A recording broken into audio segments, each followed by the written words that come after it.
মই এটা দাবী কৰিব বিচাৰোঁ যে চিএমৰ ৰিলিফ ফাণ্ডত বহুত টকা উঠিছে। আপোনালোকে জানে নীতা আম্বানীয়ে 21 ক্ৰ'ৰ টকা দিছে, গৌতম আদানীয়ে 11 ক্ৰ'ৰ টকা দিছে, ডিএছ গ্ৰুপে আপোনাৰ 5 ক্ৰ'ৰ টকা দিছে। মই লিষ্টখন আপোনালোকক স্ক্ৰীণত দি দিম, আপোনালোকে চাই ল'ব কোনে কিমান টকা দিছে। বহুত টকা এনেকৈ শ্ৰীমন্ত শংকৰ সংঘই দিছিলে, সৎসংঘ বিহাৰে দিছিলে, যজ্ঞ কনষ্ট্ৰাকশ্যনে দিছে। আমাৰ অসমৰটো বাৰু মই বাদেই দিলোঁ, কিন্তু বাহিৰৰ ফালৰ পৰা অলমষ্ট 40 ক্ৰ'ৰ টকা চিএম ৰিলিফ ফাণ্ডত আহিছে। কিন্তু আমাৰ অসমকে ধৰি মই ভাবোঁ 50 ক্ৰ'ৰৰো ওপৰত টকা চিএম ৰিলিফ ফাণ্ডত আহিছে। এই টকাখিনি এতিয়া তেওঁলোকে যেদি তেনি খৰচ নকৰি মই ভাবোঁ উজনি অসমবাসী এতিয়া যিটো পৰিৱেশ পৰিস্থিতি তেওঁলোক শূন্য হৈ গৈছে। বানপানীয়ে তেওঁলোকক শূন্যলৈ গতি কৰাইছে, আৰু এই শূন্যৰ পৰা তেওঁলোকে যেতিয়া জীৱনটো নতুনকৈ গঢ়িব লাগিব তেতিয়াহ'লে কিমান সংগ্ৰামৰ সন্মুখীন হ'ব লাগিব এই কথা আমি সকলোৱে জানো। গতিকে মই ভাবোঁ তেওঁলোকৰ শূন্যৰ পৰা জীৱনটো আৰম্ভ কৰিবলৈ, শূন্যৰ পৰা সপোনবোৰ সজাবৰ বাবে, তেওঁলোকৰ ঘৰখন শূন্যৰ পৰা আকৌ সজাবৰ বাবে তেওঁলোকক এতিয়া বহু আৰ্থিক সহায়ৰ প্ৰয়োজন হ'ব। যিখিনি চৰকাৰী চাকৰিয়াল কৰা মানুহ সেইখিনি কথা বেলেগ, যিখিনি সাধাৰণ খাটি খোৱা মানুহ, যিখিনি হাজিৰা কৰি খোৱা মানুহ, সৰু সুৰা ব্যৱসায় কৰি চলা মানুহ আছে, সেইখিনি ক্ষেত্ৰত কিমান জটিলতা আহিব এই কথা আমি সকলোৱে বুজি পাওঁ। এই কথাটোৰ প্ৰতি লক্ষ্য ৰাখি মই এটাই দাবী কৰিব বিচাৰোঁ যে উজনি অসমৰ প্ৰত্যেক ঘৰ মানুহক যদি অন্ততঃ তেওঁলোকে সৰুকৈ এটা ব্যৱসায় আৰম্ভ কৰি নিজৰ পৰিয়ালটো পোহপাল দিব পৰাকৈ বা তেওঁলোকে আকৌ আগৰ পৰ্যায়লৈ আহিব পৰাকৈ তেওঁলোকক যাতে 2 লাখকৈ, মিনিমাম 2 লাখকৈ টকা হ'লেও প্ৰত্যেক ঘৰ মানুহক যদি উজনি অসমৰ প্ৰত্যেকখন জিলাতে দিয়া হয় চিএম ৰিলিফ ফাণ্ডৰ পৰা, মই ভাবোঁ সেই মানুহখিনি বহুত নতুনকৈ জি উঠিবৰ কাৰণে সাহস পাব বা শক্তি পাব। অন্ততঃ কম বুলিও 2 লাখ টকা এটা, 2 লাখ টকা এটা নিশ্চয় তেওঁলোকে সৰু সুৰা এখন ব্যৱসায় কৰিব পাৰিব, সৰু দোকান এখন হ'লেও দি তেওঁলোকে নতুনকৈ জীয়াই উঠিব পাৰিব। মই এইটো দাবী কৰিছোঁ। অযথা টকাবোৰ তেওঁলোকে খৰচ কৰিব নালাগে। মুখ্যমন্ত্ৰী আহিব নেপালী খুটিলে, ইতিমধ্যে গোটেই মুখ্যমন্ত্ৰী অহা যিটো পথ সেইটো চাফা কৰি আছে, চাফ চিকুণ কৰি আছে, বোকাবিলাক আঁতৰাই দিছে। তাৰ পাছত আপোনাৰ সেই জেচিবি যে লাগি আছে, জেচিবি য'ত আছে, য'ত আচলতে মুখ্যমন্ত্ৰী ভৰি বোকাত পৰিব বুলি চাফা কৰি আছে, তাৰ পৰা আপোনাৰ 100 মিটাৰ হ'ব, 100 মিটাৰত এটা ডেড বডি পৰি আছে। সেই ডেড বডি উদ্ধাৰ কৰিবলৈ এতিয়া জেচিবি নাহে। মুখ্যমন্ত্ৰী ভৰি লেতেৰা হ'ব, সেই লেতেৰা হ'ব যে সেইকাৰণে সেইটো চাফা কৰি দিব লাগে, সেই ৰাস্তাটো মুকলাই আছে, কিন্তু আপোনাৰ ডেড বডিটো উদ্ধাৰ কৰিবলৈ এতিয়ালৈকে অহা নাই। ইতিমধ্যে তেওঁলোকে গম পাইছে, ইয়াৰ পৰা খবৰো পঠিওৱা হৈছে। ইয়াৰ আত্মীয়বিলাকে কৈ আছে যে সেই ডেড বডিটো যে আছে, সেই ডেড বডিটো আচলতে জেচিবিবিলাকে কিয় আচলতে উলিয়াবলৈ অহা নাই, সেই কথাটো এতিয়া তেওঁলোকে কৈ আছে। মই নিজে চাই আহিলোঁ, ডেড বডিটো তাতে আছে। এই মানুহজনে কৈছে তেওঁৰ মামীয়েক হয়, তেওঁৰ মামীয়েকক এতিয়া আজি আপোনাৰ 13 দিনৰ পাছত ইয়াত ডেড বডিটো তেওঁ ইয়াতে বিচাৰি পাইছে।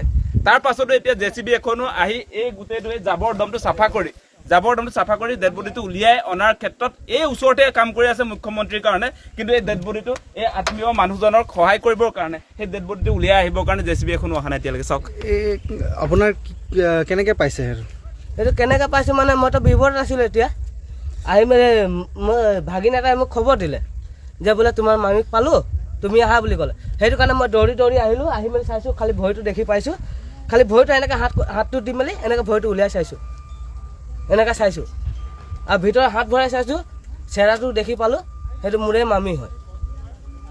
সেই চেহেৰাটো মোৰে মামী হয়তো। এতিয়ালৈকে কোনো অহাই নাই ফটো কিবা হেৰি কৰিবৰ কাৰণে। এই ওচৰতে আছে প্ৰশাসন, কোনো অহাই নাই এতিয়ালৈকে। ইয়াত ডেড বডি অহাই নাই। জনাইছে নেকি? জনাইছোঁ মানে 2জন গ'লে এতিয়া মাতিবৰ কাৰণে, সিহঁতে কোনো অহাই নাই। জেচিবিটো ফগলেণ্ডটো আনিব লাগিব, এতিয়া ফগলেণ্ডটো আনি বস্তু আৰু সেইকেইটা চাইড কৰিব লাগিব। চাইড কৰি মেলি য'ত আছিলে মোৰ মামী যে, মামীৰ জীৱন য'ত আছিলে তাতে মোক মাতি দিব লাগিব মোৰ মামীক।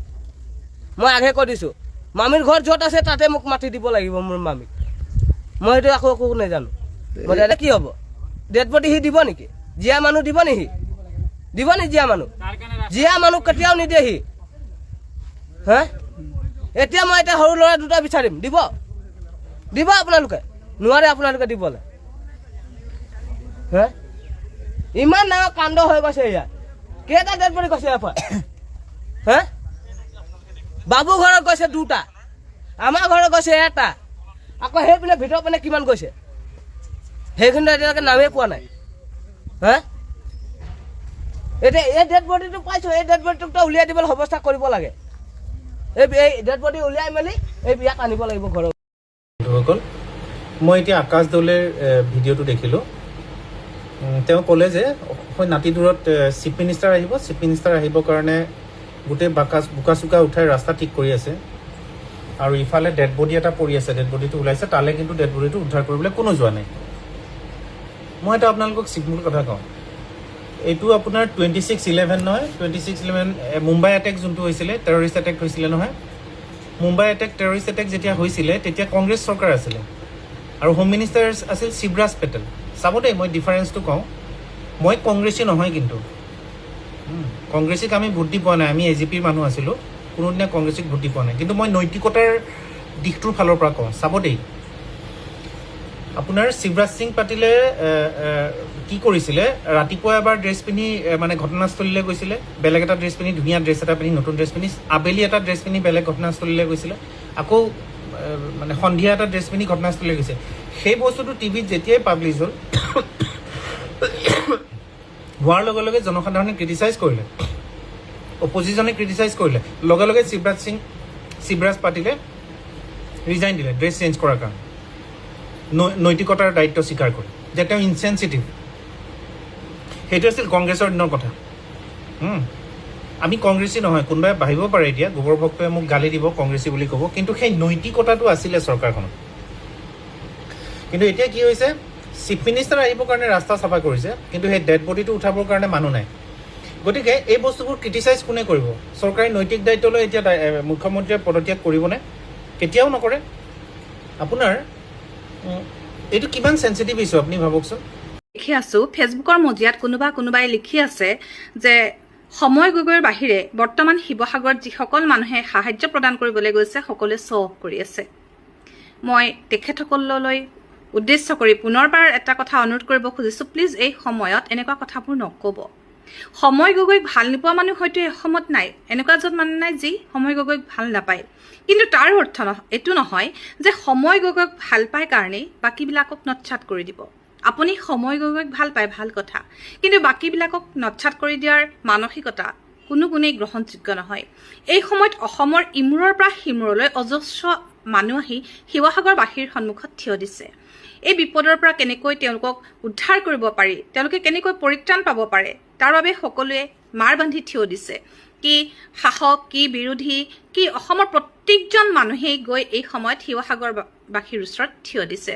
চৰকাৰে যেনেকৈ যি কৰিব লাগে কৰিব বিচাৰিছে সেইখিনি কথা আলোচনা কৰিবলৈ মই বিচৰা নাই, কাৰণ চৰকাৰৰ কাম কাজত হস্তক্ষেপ কৰিব পৰাৰ দৃষ্টতা মোৰ নাই। বা বাকী ৰাজনৈতিক নেতাসকলৰ কথা নকওঁ, মাজতে দুটামান ভিডিঅ' কৰিছিল যে এতিয়া তেওঁলোক ক'ত আছে, মানে ক'ত সোমাই আছে বিপদৰ সময়ত। এতিয়া দেখিছোঁ তেওঁলোক দলে বলে আহিছে। আচলতে আমি যে কিছুমান কথা কৈ দিওঁ অমুক ক'ত তমুক ক'ত, কিয় তেওঁলোকক দেখা নাই, তাৰ অৰ্থ এইটো নহয় যে আমি কিবা স্বাৰ্থত তেওঁলোকৰ বা ব্যক্তিগত আক্ৰোশৰ ফলতহে সেই কথাবিলাক কওঁ। আমাৰ ইয়াত এটাই স্বাৰ্থ থাকে, যেতিয়া আমি কাৰোবাৰ নামটো তাক কৈ দিয়া হয় যে আমুকক যে দেখা নাই এই সময়ত, আগতে ইমান ডাঙৰ ডাঙৰ কথা কৈ আছিলে, তাৰ অন্তৰত এটা স্বাৰ্থ নিহিত হৈ থাকে। সেই স্বাৰ্থটো হৈছে যে সেই ব্যক্তিসকলৰ সামৰ্থ্য আছে, তেওঁলোকে এই সময়ত আহি তেখেতসকলৰ ওচৰত থিয় দিয়কহি। সেই স্বাৰ্থত আমি চিঞৰ বাখৰ কৰোঁ, কিন্তু কাৰোৰ প্ৰতি ব্যক্তিগত আক্ষেপ সঁচাকৈয়ে নাই। এতিয়া কথাটো আহোঁ, কোনোবাই লিখিছে ফেচবুকৰ মজিয়াত যে সময় গগৈৰ বাহিৰে যিসকল মানুহ শিৱসাগৰবাসীৰ ওচৰত এতিয়া থিয় দিছে শ্ব' অফৰ বাহিৰে একো নহয়। চাওকচোন কেনেকুৱা কথা, সময় গগৈক বেয়া পোৱা মানুহ কোনো নাই, অসমৰ কোনো মানুহে সময় গগৈক বেয়া নাপায়, কিন্তু তাৰ অৰ্থ এইটো নহয় যে সময় গগৈক ভাল পাবলৈ গৈ বাকীবিলাকক নৎসাত কৰিব লাগিব। কেৱল অসমৰে কিয়, অসমৰ বাহিৰৰ পৰা অজস্ৰজনে আহি এতিয়া শিৱসাগৰবাসীৰ ওচৰত থিয় দিছে। আনকি এই যে যিসকল মানুহে শিৱসাগৰবাসীৰ ওচৰত অহৰহ দিনে ৰাতি একাঠু বোকাত সোমাই কষ্ট কৰি আছে, তেওঁলোকে যে অহৰহ ভিডিঅ' প্ৰস্তুত কৰিছে, সেই ভিডিঅ'বিলাকৰ দ্বাৰা, সেই বাৰ্তাবিলাকৰ দ্বাৰা এই অসমৰ যিটো বানপানী, শিৱসাগৰৰ যিটো বিপৰ্যয়, সেই বিপৰ্যয়টো ৰাষ্ট্ৰীয় প্ৰেক্ষাপটত সকলোৱে গম পাইছে। এটা বাতৰি হৈছে যে, বাতৰি বুলি নকওঁ, এটা বাৰ্তা গৈছে যে অসমত এটা ভয়ংকৰ এটা বানপানী হৈছে, যাৰ ফলত মানুহৰ মৃত্যু হৈছে, বহু মানুহৰ মৃত্যু হৈছে, য'ত সংবাদ মাধ্যমো ফেইল হৈছে। এই কামখিনি কিন্তু আমাৰ অসমৰ জনসাধাৰণেই কৰি আছে। সেই কথাবিলাক আচলতে আমি পাহৰি গ'লে নহ'ব। সময় গগৈক আমি ধন্যবাদ জনাইছোঁ, তেওঁ কৰিছে যথেষ্ট, কিন্তু বাকীসকল মানুহ তেওঁলোকে জানো কৰি থকা নাই? যেতিয়া কোনোবাই কৈ দিব যে বাকীসকলে শ্ব' অফ কৰিবলৈ গৈছে, সেই তেওঁলোকৰ মানসিকতাটো কেনেকুৱা লাগিব? কাৰণ বহুত মানুহে নিস্বাৰ্থভাৱে তাত কাম কৰি আছে। বহুত মানুহে পৰ্দাৰ পৰা আঁৰত থাকি, কেমেৰাৰ পৰা আঁৰত থাকি কাম কৰি আছে এতিয়া বীৰাৰ কন্যা আহি তাত কাম কৰিছে তেওঁলোকেতো সাংবাদিক লগত লৈ ঘূৰি ফুৰা নাই কেমেৰা লগত লৈ ঘূৰি ফুৰা নাই তেনেকৈ অজস্ৰজনে সহায়ৰ হাত আগবঢ়াইছে আমাৰ পংকজ পাঠক ডাঙৰীয়া আছে বিভিন্নজন ইউটিউবাৰ তাত দিনে ৰাতিয়ে কাম কৰি আছে আমাৰ ভিগুকে নামটো ডিম্পু বৰুৱাহঁতো তেওঁ আছে বা মই সকলোৰে নামবোৰ নাজানো কিন্তু আমি দেখিছোঁ ইউটিউবাৰবিলাকেই হওক বা কণ্টেণ্ট ক্ৰিয়েটৰবিলাকেই হওক বা অসমৰ বিভিন্ন ধৰণৰ বিভিন্ন প্ৰান্তৰ পৰা অহা মানুহবিলাকে কিন্তু তাত নিস্বাৰ্থভাৱে সেৱা কৰি আছে এই কথাবিলাক আচলতে কওঁতে আমি কিছুমান কথা ভাবিব লাগে আৰু এটা কথা এইখিনিতে কওঁ মোক বহুতে কৈ আছে মই এইটো ভিডিঅ'ত আচলতে এইখিনি কথা কম বুলি ভবা নাছিলোঁ কিন্তু কৈছোঁ মোক কৈছে বাইদেউ আপুনি কেতিয়াবা অখিল গগৈৰ পক্ষে থিয় হয় কেতিয়াবা চৰকাৰৰ পক্ষে থিয় হয় কেতিয়াবা চৰকাৰ ঘোষাৰ সমালোচনা কৰে কেতিয়াবা অখিল গগৈক সমালোচনা কৰে আচলতে আপোনাৰ স্থিতিটো বুজি পোৱা নাই আচলতে মোৰ স্থিতিটো বুজি নাপাবলগীয়া তেনেকুৱা একো কথা নহয় কাৰণ মই কোনো ৰাজনৈতিক ব্যক্তি নহয় কোনো ৰাজনৈতিক ছত্ৰছায়াত মই আচলতে থকা নাই মই তেনে সাধাৰণ এগৰাকী নাগৰিক য'ত আমি গণতান্ত্ৰিক এখন দেশৰ গণতান্ত্ৰিক নাগৰিক হিচাপে কোনটো ভাল কোনটো বেয়া সেই কিছুমান কথাত আমাৰ নিজৰ মতামত আগবঢ়াব পাৰোঁ কিয় আগবঢ়াব পাৰোঁ কোনো ৰাষ্ট্ৰীয় বা কোনো ৰাজ্যিক দলৰ ভিতৰত থকা নাই বাবে আচলতে সেই কথাখিনি আমি খুব মুকলিকৈ ক'ব পাৰোঁ কাৰণ আমাৰ কোনো তেল মৰা আমাৰ স্বভাৱ নাই আজি যদি চৰকাৰৰ কিবা এটা ভাল কাম দেখিছোঁ আমাৰ সমাজৰ দৃষ্টিত ভাল বা সকলোৰে গ্ৰহণযোগ্য আমি প্ৰশংসাৰে তেওঁলোকক উপচাই দিম চৰকাৰক উপচাই দিম আৰু যদি দেখিছোঁ যে চৰকাৰৰ এইটো সিদ্ধান্ত আমি মানি ল'ব পৰা নাই বা জনসাধাৰণে মানি ল'ব পৰা নাই তাত আমি আলোচনা কৰিম অখিল গগৈ ডাঙৰীয়া এই সময়ত যিখিনি কাম কৰি আছে শিৱসাগৰবাসীৰ লগত যেনেকৈ দিনে ৰাতিয়ে টোপনি ক্ষতি কৰি নোখোৱা নোবোৱাকৈ খাইছে যদিও মই নাজানো ক'বলৈ যোৱা নাই কিন্তু তেওঁক যিটো দেখিছোঁ পানীৰ মাজত নামি মানে কোনো তেওঁৰ বেশভূষা মানে ৰাজকীয় বেশভূষা নকৰাকৈ মানুহখিনিৰ মাজত থাকি যিখিনি কাম কৰি আছে সাঁতুৰি নদীৰ মানুহৰ মাজত যেনেকৈ থিয় দি আছে তেওঁক আমি এই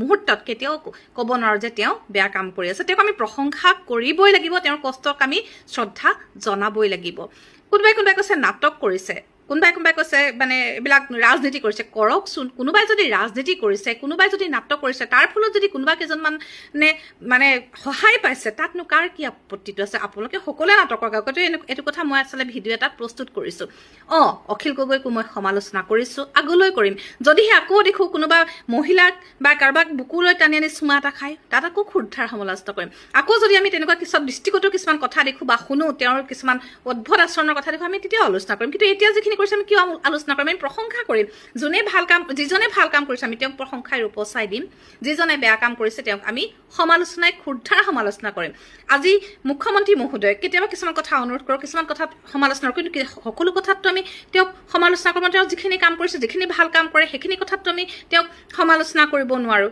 কথাবোৰ তেনেকুৱা যিজনক যেতিয়া যি সময়ত আমি ভালদৰে দেখিম তেওঁক আমি মানে ভালদৰে প্ৰশংসাৰে উপচাই পেলাম আৰু যাক আমি বেয়া দেখিম আমি সদায় সমালোচনা কৰিম কাৰণ আমি ৰাজনীতিৰ ঊৰ্ধত আমি ৰাজনীতিৰ মেৰপেচত সোমাই থকা নাই কোনো দলীয় ৰাজনীতিৰ মাজত আমি থকা নাই আমি সাধাৰণ নাগৰিক আৰু এইটো সকলোৰে আচলতে হ'ব লাগে প্ৰত্যেকজন নাগৰিকৰ এইটো অধিকাৰ এইটো দায়িত্ব ভালক ভাল বেয়াক বেয়া বুলি ক'ব পৰা আচলতে সাহসকণ থাকিব লাগে মই তেনেকৈহে ভাবোঁ হয়তো এই কথাখিনি শুনাৰ পাছত কোনোবাই মোক বেয়াকৈ ক'বও পাৰে তাত মোৰ আপত্তি নাই কাৰণ মই মোৰ মতামতটোহে আগবঢ়াইছোঁ কোনোবাই সকলোৱে যে মোৰ মতামতক হয় কৈ সমৰ্থন কৰিব লাগিব তেনেকুৱা কথা নহয় সকলোৰে নিজৰ মতামত থাকে সকলোৱে নিজৰ মতামত ব্যক্ত কৰাৰ এখন মঞ্চ থাকে যাৰ যেনেকুৱা এখন মঞ্চ প্ৰয়োগ কৰি কথাখিনি ক'ব পাৰে কোৱাটো উচিত কিন্তু কোনটো ভাল কোনটো বেয়া সেইটো মানুহে নিজেই গ্ৰহণ কৰিব নহয় জানো কথাখিনি সেইকাৰণে কৈছোঁ যিসকল মানুহে কিছুমান কথাত অনৰ্থক এতিয়া গৈ দেখিছোঁ বান সাহায্য দিয়াৰ নামত কিছুমানে গৈ কাজিয়া কৰিছে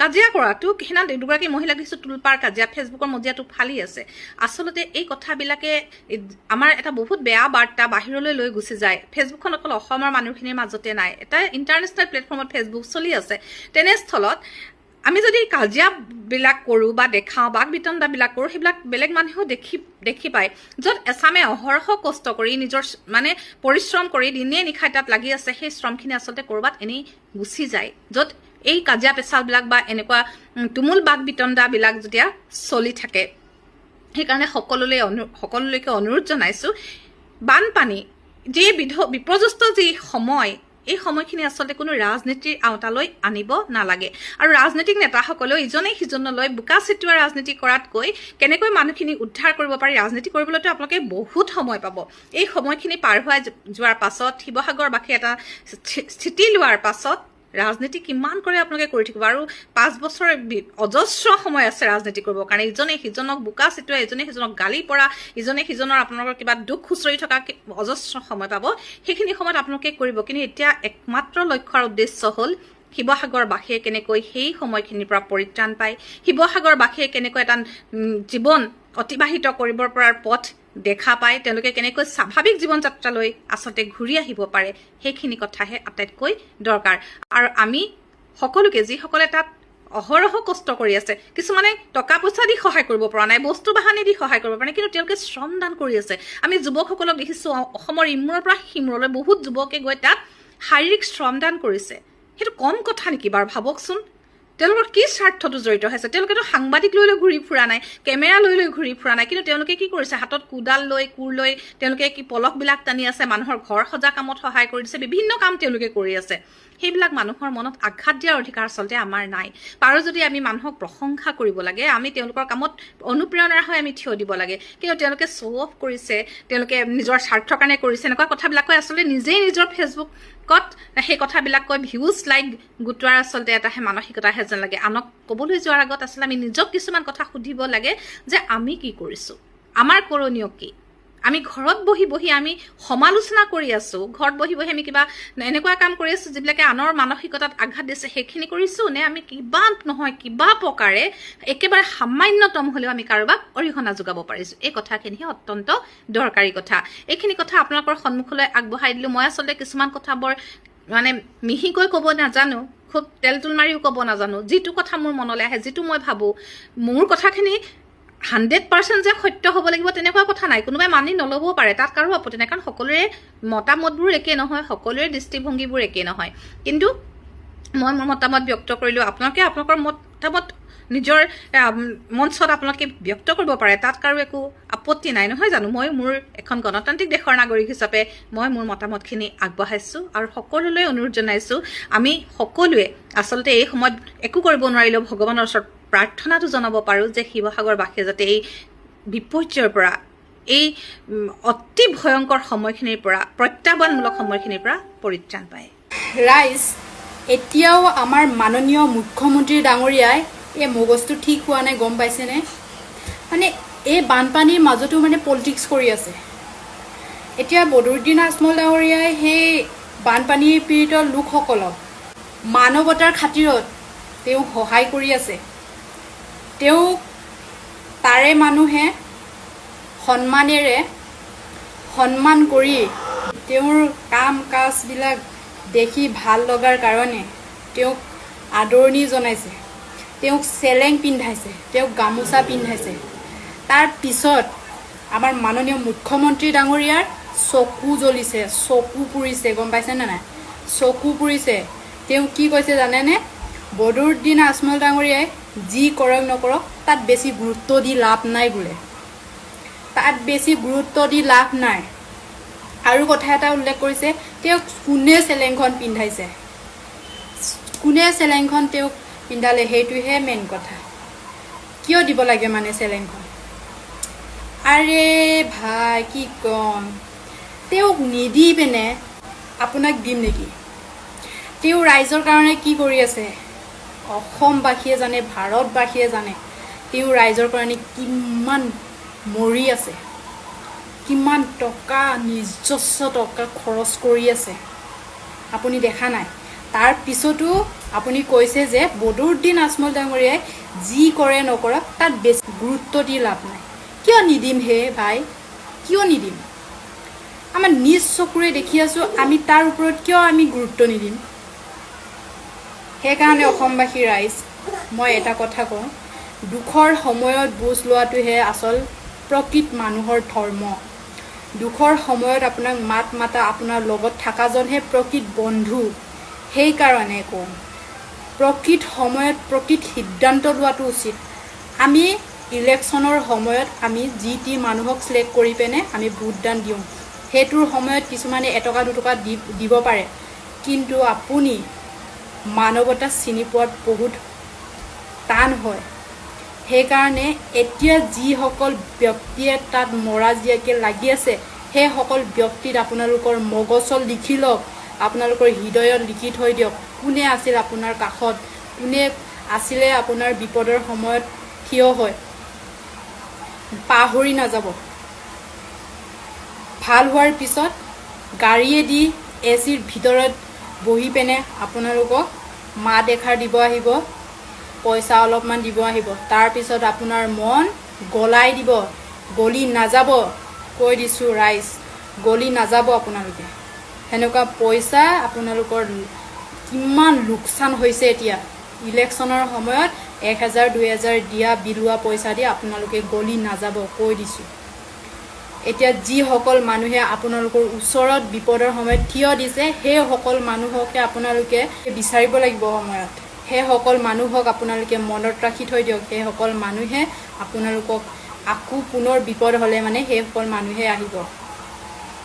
আৰু মাননীয় মুখ্যমন্ত্ৰী ডাঙৰীয়াই এনেকুৱা বানৰ মাজতো আপুনি পলিটিক্স নকৰিব ভাই।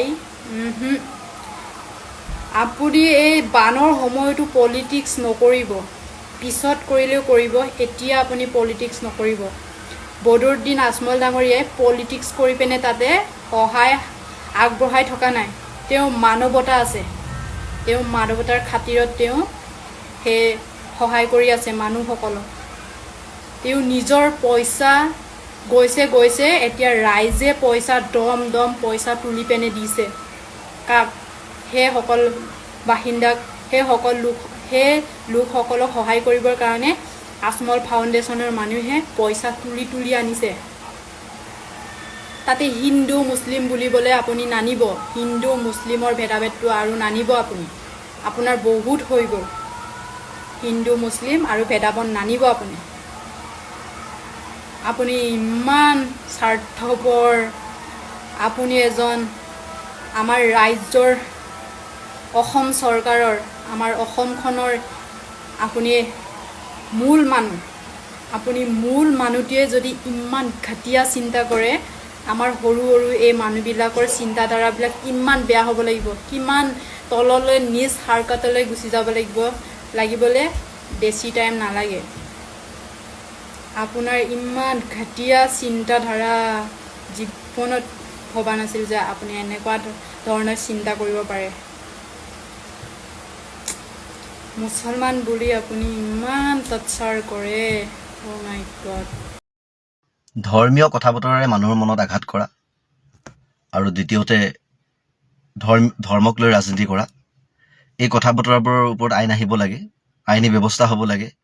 যিবোৰে তেনেকুৱা মন্তব্য ছ'চিয়েল মিডিয়াতেই হওক বা কিবা হওক প্ৰচাৰ কৰে, তেওঁলোকক শীঘ্ৰেই এৰেষ্ট কৰিব লাগে, যাতে দ্বিতীয় ব্যক্তি তেনেকুৱা নোলায়। গতিকে আজি মুকলিকৈ এৰি দিয়া হৈছে কাৰণে এই কিছুমান ফেক ID কিবা, কাৰণ প্ৰশাসনত ইমান কমজুৰি নাই যি উলিয়াব নোৱাৰে। গতিকে এইসকলক উলিয়াই পেলাই আচলতে ভালকৈ এশিকনি দিব লাগে। কিয়নো আজি এনেকুৱা এটা পৰিস্থিতিত মানুহে কোনো জাতি ধৰ্ম বিচাৰ কৰা নাই। ভাৰত যে এখন ধৰ্ম নিৰপেক্ষ দেশ, এই সময়ে আচলতে বুজাই গৈছে। আজি বদৰুদ্দিন আজমলে প্ৰথমতে 2 কোটি টকা দিলে, দি তাৰ পিছতো তেওঁ ডক্টৰ লগাই নিস্বাৰ্থ হিচাপে কাম কৰি আছে। বদৰুদ্দিন আজমলৰ উজনিত কোনো স্বাৰ্থ নাই। হয়তো ৰাইজে ভাল পালে বদৰুদ্দিন আজমলক আঁকোৱালি ল'ব পাৰে, ভাল নাপালে নাই, কিন্তু এই বিপদৰ সময়ত সহায় কৰিছে। আজি আমাৰ বৰ্তমানৰ চৰকাৰখনে স্বাৰ্থৰ কাৰণে ভোটৰ সময়ত কাৰোবাক পইচা কেইটকামান দিলে, দি ভোট ল'লে। কিন্তু এতিয়া বিপদৰ সময়ত যদি সেই টকাখিনি থৈ দিলেহেঁতেন, কোনোবাই অপ্ৰয়োজনতো পইচাটো পাই গৈছে, তেতিয়া প্ৰয়োজন নাই লৈছে, নিজৰ হাতত থকা অৱস্থাটো সেই পইচা চৰকাৰে দিছে যেতিয়া লৈ লৈছে। কিন্তু সেই টকা পাব নলগীয়াজনেও সেই সময়ত পালে। কিন্তু আজি সেই টকা থৈ দিয়া হ'লে আজি বিপদৰ সময়ত ব্যক্তিগত হিচাপে কোনোবাই সহায় নকৰিলেও হ'লহেঁতেন, চৰকাৰী পুঁজিৰেই সকলো মানুহক উদ্ধাৰ কৰিব পৰা হ'লহেঁতেন। কিন্তু স্বাৰ্থ লৈ পেলাই সেই টকাখিনি ব্যয় কৰা হ'ল, ধাৰ লগোৱা হ'ল দেশৰ। কিন্তু আজি কোনোবাই ব্যক্তিগত হিচাপে দিছে। মুছলমান ধৰ্মত বোলে এটা কথা আছে, নিজৰ জমা ধনৰ এটা অংশ দান কৰি দিব লাগে। আজি কোনোবাই জানে নেকি বদৰুদ্দিন আজমল যদি 500 কোটি টকা বা 1000 কোটি টকাৰ মালিক হয়, তেতিয়া তেওঁ 2 কোটি টকাটো সাধাৰণ পইচা। তেওঁ সেইটো দান কৰে, তেওঁ সেইটো ধৰ্মৰ নীতি, তেওঁৰ নিয়ম হয় সেইটো। সেইকাৰণে তেওঁ দান কৰিছে। তেওঁ অকল ইয়াতে অসমতে দান কৰা নহয়, তেওঁ চৌদি আৰব পৰ্যন্ত দান কৰা এজন দান ব্যক্তি হয়, দানবীৰ হয়। গতিকে সেই মানুহজনক সমালোচনা কৰিছে তেওঁ ৰাজনীতিৰ লগত জড়িত আছে কাৰণে। আজি মনছুৰ আনচাৰী মুম্বাইৰ পৰা আহি অত বিচনা পাতি সকলো কিনি দিছে মানুহক, তেওঁ কোনো ৰাজনীতিৰ মানুহ নহয়, তেওঁ কিয় সমালোচনা কৰা নাই? কিয়নো তেওঁ ৰাজনীতিত নাই। গতিকে এটা কথা মানুহে চাব যে মানুহ যেতিয়া মানুহৰ কাৰণে দৌৰিছে, সকলোৰ মাজত যি মানুহ দৌৰিছে সকলোৰ মাজতেই মানৱতা আছে। আজি আপুনি মই কিয় যাব পৰা নাই? আমাৰ নাই, আমাৰ নিজক আচলতে চলাবৰ কাৰণে অকণমান কষ্ট হৈ যায়, সেইকাৰণে আমি আনক দিব পৰা নাই। আৰু আমি ফেচবুকত গৈ পেলাই যদি কোনোবাই দিছে তাক লৈ আমি যদি মানে বিতৰ্ক কৰোঁ, তাক লৈ পেলাই যদি আমি জ্বলো, আমি হিংসা কৰোঁ, আমাতকৈ আৰু নিৰ্লজ্জ প্ৰাণীৰ পৃথিৱীত কিবা আছেনে? শ্ৰেষ্ঠ জীৱ বুলি কৈ আমি নিজকে লাভ আছেনে? গতিকে গোড়ামীসকল অকণমান গোড়ামীটো এৰক, মানুহ হ'বলৈ শিকক। পৃথিৱীখন আচলতে মানুহে চলাই আছে, মানুহ জামৰ যদি জীৱটো নাথাকে এই পৃথিৱী চলি নাথাকে আচলতে। গতিকে মানুহৰ মাজত যদি আপোনালোকে বিভ্ৰান্তিৰ সৃষ্টি কৰে, মানুহৰ মাজত হিংসাৰ সৃষ্টি কৰে, মানুহ এদিন নাথাকিব, ইজনে সিজনক মাৰি কাটি শেষ হৈ যাব, গতিকে সেই পৃথিৱীখন ধ্বংস হৈ যাব, একো নাথাকিব। লোভ, কিহৰ লোভ? কিহৰ লোভত কি কৰে? আজি চাওক, 1500 বা 2000 টকাৰ কাৰণে নিজৰ বহুমূলীয়া ভোটটো আমি বিবেকেৰে চিন্তা নকৰাকৈ কাৰোবাক দি দিছো। 1500 বা 2000 টকাৰ কাৰণে আমি কিমান ভিক্ষাৰী আৰু কিমান চহকী মনৰ মানুহ হলে কোটি টকা কাৰোবাক এনেই দান কৰি দিব পাৰে, আৰু সেইজন মানুহে 1500-2000 কাৰণে কাৰোবাক ভোট দিবলৈ যাব? কেতিয়াও নাযায় যি আনক কোটি টকা দান কৰিব পাৰে। গতিকে এই বস্তুটো মই এটা কথা কওঁ, যিকোনো বস্তু আপুনি সদায় একেটাতে যদি জমা কৰি থৈ দিয়ে ন, তাত কিন্তু মামৰে ধৰে সাৰে খাব পাৰে, তাক সলনি কৰিব লাগে। সেইকাৰণে প্ৰত্যেক ধৰ্মত আছে এই কথাটো, দান কৰক আপোনাৰ উন্নতি হ'ব। যি দান কৰে তাৰ কমি নাযায়, নাভাবিব যে দান কৰা মানুহজনৰ কমি গ'ল, দান কৰি দিলে কাৰোবাক এনেই দিলে, তেওঁ আৰু ঘূৰাইটোতো নাপায়, ধাৰলৈ দিয়া নাই, কোনো সুদলৈ দিয়া নাই, ইণ্টাৰেষ্ট লোৱা নাই। সেইজনাই য'ত আপোনাৰ 2 টকা লাভ হৈ আছিলে তাত 20 টকা কৰি দিব, 10 গুণা বঢ়াই দিব। আপোনাৰ সেই টকা কিমান সময়ত ঘূৰি গুচি আহিব আপুনি নিজেই গম নাপাব। গতিকে দান এনেকুৱা বস্তু, দান এনেকুৱা বস্তু হয় আচলতে। গতিকে সেইকাৰণে যি জানে সি দান কৰে। দান কৰা মানুহে চাবচোন দান কৰিয়েই থাকিব পাৰে, তেওঁ কেতিয়াও আনৰ ওচৰত কেতিয়াও মানে হাত পাতিবলগীয়া নহয়, কিয়নো তেওঁক সেই তেৰাই দি থাকে। সেই তেৰাই তেওঁক দিবলৈ আচলতে অনুমতি দিয়ে, যে তোক মই দিছো তই অনুকক দে, মই ডাইৰেক্ট দিব নোৱাৰো, তোক মই আকৌ ধাৰ মাৰি দিম। গতিকে এইবিলাকত জ্বলি লাভ নাই। বদৰুদ্দিন আজমলে কোটি টকা 2 কোটি নালাগে 10 কোটি দিলেও তেওঁ ভিক্ষাৰী হৈ নাযায়। অকাত যিমান আছে সিমান দিব। আজি আম্বানীয়ে দিছে, আম্বানীক লৈ কিয় সমালোচনা কৰা নাই? কিয়নো আম্বানীক অসমৰ মাটি বেছি থোৱা আছে। দুখীয়া নিচলাক সেই মাটিৰ পৰা উচ্ছেদ কৰি আচলতে সেই মাটিখিনি উদ্ধাৰ কৰি সেই মাটি আম্বানীৰ লগত চুক্তি কৰি এই অসমলৈ টকা অনা, নহ'লে থৰে দিব। আম্বানীৰ নিচিনা এজন ব্যৱসায়ীয়ে বিনা স্বাৰ্থত 21 কোটি টকা অসমৰ বানপানীৰ কাৰণে দিব বুলি আপুনি ভাবে? কেতিয়াও সম্ভৱ নহয় এইটো কথা। গতিকে সেইবিলাক মানুহে স্বাৰ্থ লৈ কাম কৰিছে, সেইবোৰ সমালোচনা নাই। আজি কিমান আম্বানীৰ অসমৰ মানুহে যিমান মোবাইল চলাই আছে সকলো টকা আম্বানীলৈ গৈ আছে, যিমান টিভি ডিছ লাগি আছে আম্বানীলৈ গৈ আছে। আমি যিমান বস্তু ব্যৱহাৰ কৰি আছো তাৰ আধা অংশ টকা আম্বানীলৈ গৈ আছে। গতিকে আকৌ নতুনকৈ ইয়াত মাটি লৈ সম্পত্তি লৈ ইয়াত আকৌ নতুন কোম্পানী গঢ়াৰ প্ৰচেষ্টাৰে উচ্ছেদ অভিযান চলি আছে। গতিকে আম্বানীয়েহে স্বাৰ্থ লৈ টকা দিছে। গতিকে এটা ধৰ্মক আচলতে টাৰ্গেট কৰি কথা কোৱাৰ নিচিনা হৈ গৈছে কাৰণে আচলতে মই আইন প্ৰশাসনক কওঁ যে এই ধৰ্মৰ নামত সংগঠন আৰু এই ধৰ্মৰ নামত কথা বতৰা কিন্তু মানি লোৱা নহয়, তাৰ ওপৰত আইনী ব্যৱস্থা হ'ব লাগে।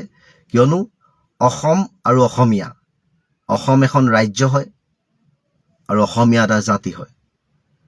এই জাতি থকাৰ অৱস্থাত জাতীয় সংগঠনৰ বাহিৰে ইয়াত কোনো ধৰ্মীয় সংগঠন, ইয়াত কোনো আচলতে বাহিৰা জাতৰ কিবা সংগঠন এইবোৰ নচলিব।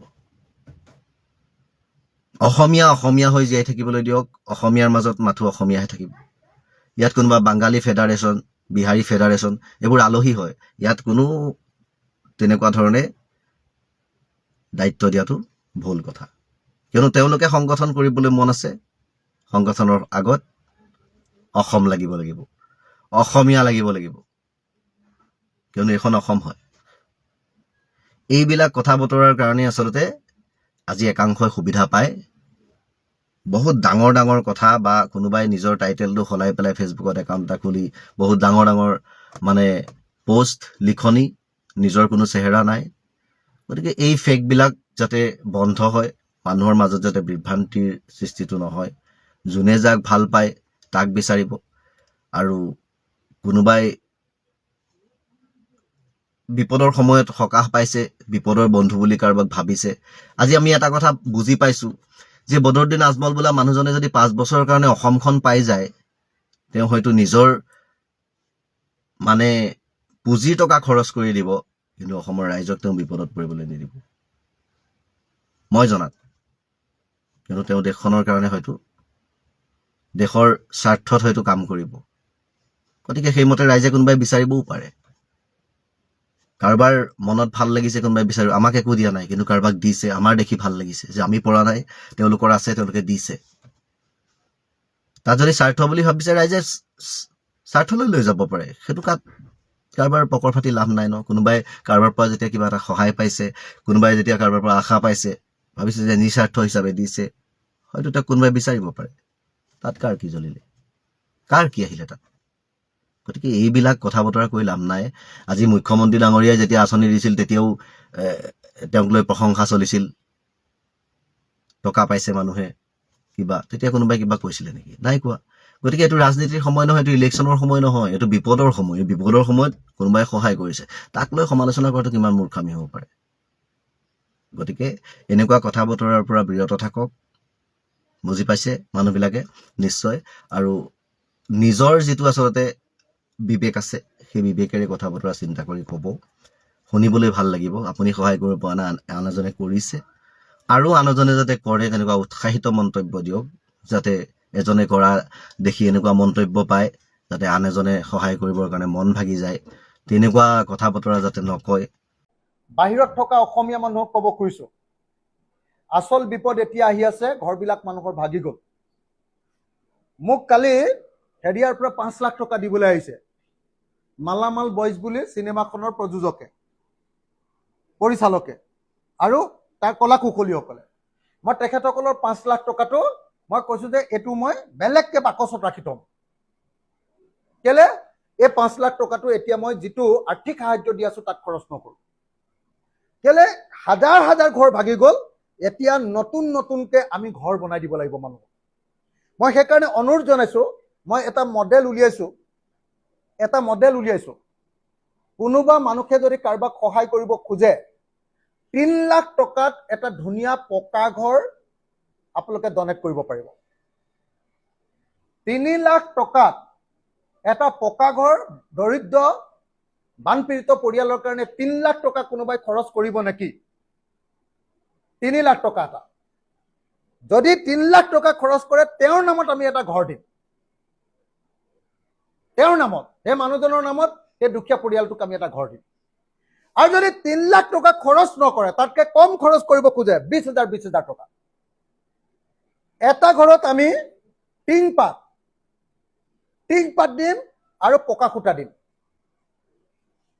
পাৰিলে কাঠো দিলে ভাল আছিলে, 50,000টো যদি হৈ যায়তো তেতিয়াহ'লে কাঠৰ সৈতে হৈ গ'লহেঁতেন। কিন্তু যদি 20,000ও দিয়ে, যদি কোনোবাই 1 লাখ টকা দিয়ে, আমি 5টা ঘৰ বনাম, পকাৰ খুঁটা আৰু টিং পাত। বাকী বেৰবিলাক নিজৰ ঘৰৰ মানুহে ঠিক কৰিব, তাৰ কাৰণে বাঁহৰ কাৰণে আমি পইচা দিম কেইটকামান। আৰু যদি নোজোৰেগে তেতিয়াহ'লে আমাৰ যিটো ফাণ্ড থাকিব, মোৰ MLA ফাণ্ড, তাৰ পৰাও সহযোগিতা কৰিম, বা আমাৰ যিটো ডনেশ্যনৰ ফাণ্ড তাৰ পৰা সহযোগিতা কৰিম। গতিকে মই অসমৰ ৰাইজক আকৌ এটা অনুৰোধ কৰিছো, শ্ৰদ্ধেয় ৰাইজ, ইতিমধ্যে আমাৰ বানপীড়িত ৰাইজৰ কাৰণে ৰিলিফটো মোটামুটি হৈ গৈছে। আপোনালোকে সহায় কৰিব খুজিলে ফেনাইল,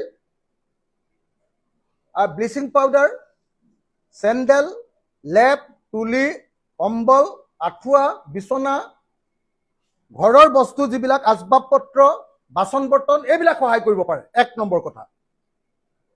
আৰু সেইটো নকৰিলে 2 নম্বৰ আটাইতকৈ ডাঙৰ এটা সহায় কৰিব পাৰে যে এটা পৰিয়ালক টিং আৰু পকা খুঁটাকেইটা কিনি দিবৰ কাৰণে টকা 20,000কে দিব পাৰে। যদি কোনোবাই টকা 5 লাখ দিয়ে, আমি এখন গাঁও তেওঁৰ নামত এডপ্ট কৰি দিম।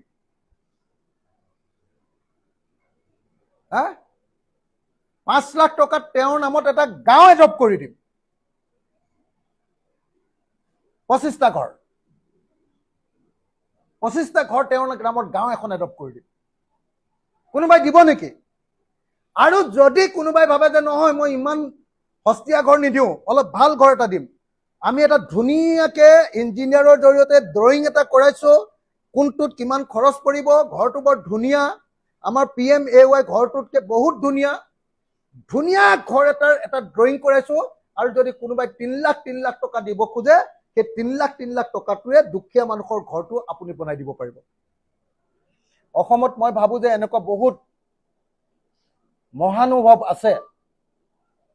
অসমত মই ভাবোঁ যে এনেকুৱা বহুত মানুহক ভালপোৱা মানুহ আছে যি 3 লাখ টকা এটা দিব পাৰিব আৰু এটা দুখীয়া পৰিয়ালক চিৰজীৱনৰ কাৰণে সহায় কৰি দিব, বা 20,000 টকাকে কেইবাটাও পৰিয়ালক সহায় কৰিব। আৰু এইটোৰ কাৰণে চিন্তাও কৰিব নালাগে। আপোনালোকক সেই ঘৰটো আমি মানুহ ঘৰটো প্ৰথমতে ভিডিঅ' ৰেকৰ্ডিং কৰি দেখুৱাম, তাৰপিছত বনাই থাকোঁতে চাবলৈ মাতিম, তাৰপাছত সেই পৰিয়ালটোৰ লগত আপোনালোকৰ পৰিয়ালটোৰ সম্পৰ্ক স্থাপন কৰি দিম আমি, যে আপোনালোকে এই বস্তুটো দিছে সেইটো প্ৰমাণ কৰি দিম। কালি মালামাল বয়জৰ আপোনাৰ প্ৰযোজক আৰু পৰিচালক আৰু কলা কৌশলীসকলে যিটো পইচা দিলে আমাক 5 লাখ টকা, সেইটো মই বাকচত থৈ দিছোঁ। সেই পইচাটো মই এইটো ৰিলিফত খৰচ নকৰোঁ।